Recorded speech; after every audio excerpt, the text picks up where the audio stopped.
One of the vexed issues in the Indian vocational education ecosystem has been the unexplained attrition of the youth from the jobs that has been arranged with so much of effort by the placement agencies. While there is a lot of data available about the number of youths being trained and placed, no reliable and authentic data is available about the number or percentage of youth who drop out from the first employment. It appears as if no governmental agency thinks it is their responsibility to ensure that the trained youth continue to be in the employment and generates wealth for them and their families. After all, why are we spending so much of taxpayers' money in mobilization, training, and placement? Surely, training cannot be the end objective, as in my view, that is at best the means to realize the goal of placement, and that, if I may add, the continuation in gainful job after training.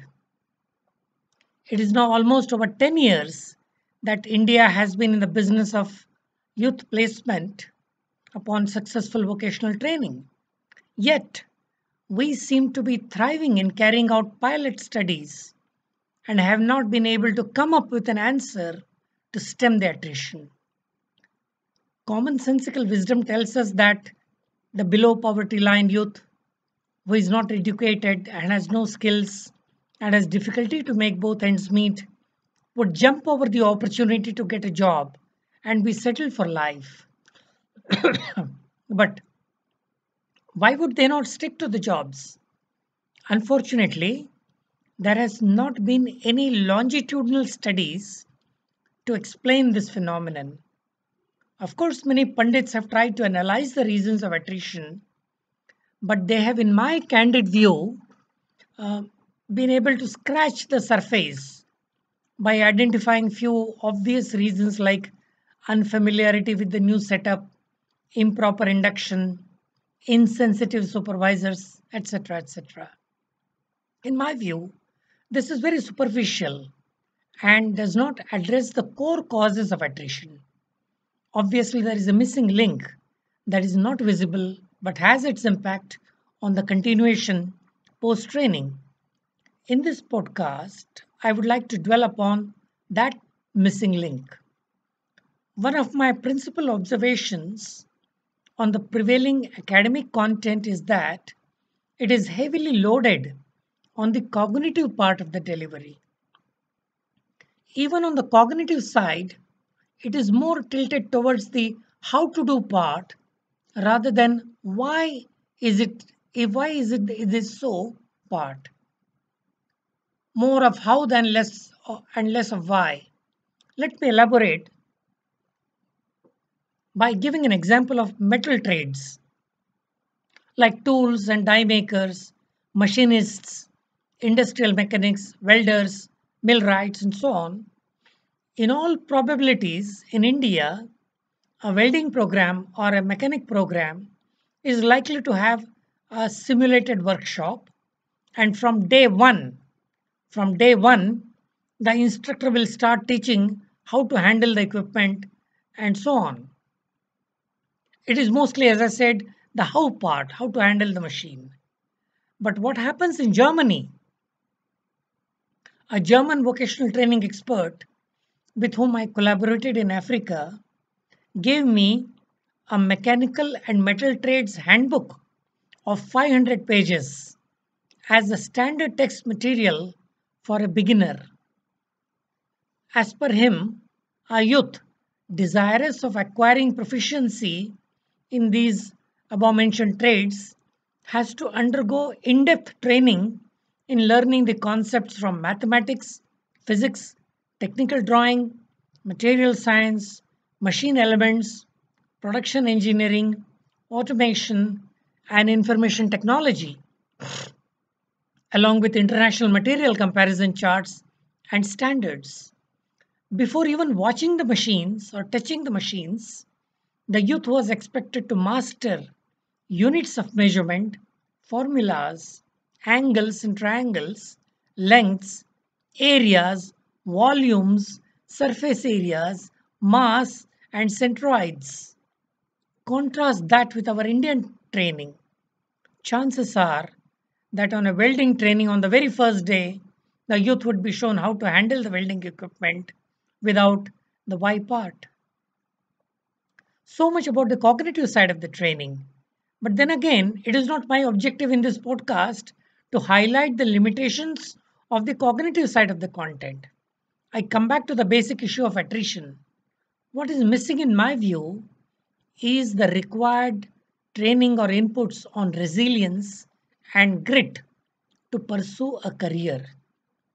Resilience is the quality of recovering quickly from failures and adversity, and not only returning to the status quo, but actually using the opportunity to grow and further your personal development.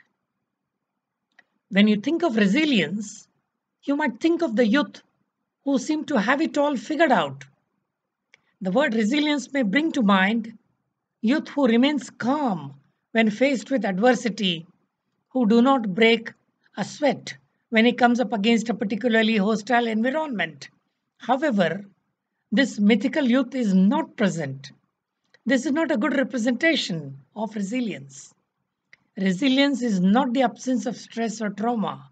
In fact, it may require a bit of stress or trauma.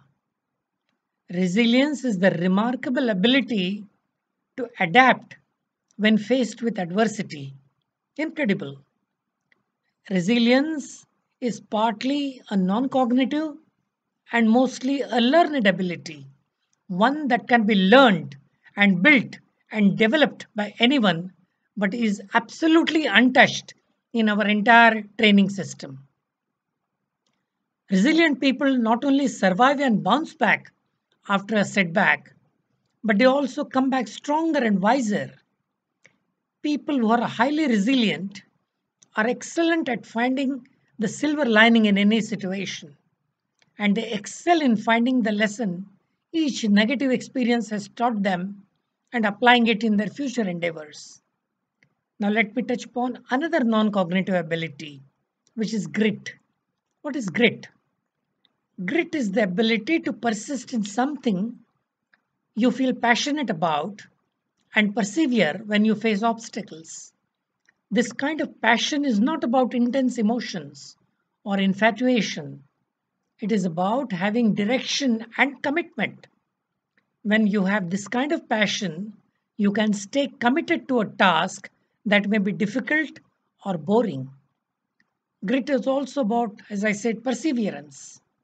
To persevere means to stick with it, to continue working hard, even after experiencing difficulty or failure or meeting an insensitive boss or a hostile climate.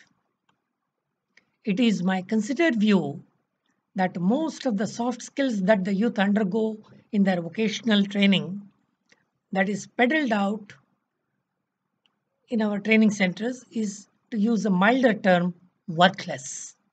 Firstly, the instructors have no real idea or clue about the soft skills. In any case, I have serious objection to the very word soft. There is nothing like soft about these so-called soft skills. In fact, they are pillars of our personality. Can you imagine a structure with soft pillars? Most of the soft skill instructors scratch the surface by playing games in communication, team building, etc., that has virtually no impact. There are methods and ways to inculcate grit and resilience in our training curriculum. Army has done it beautifully and successfully.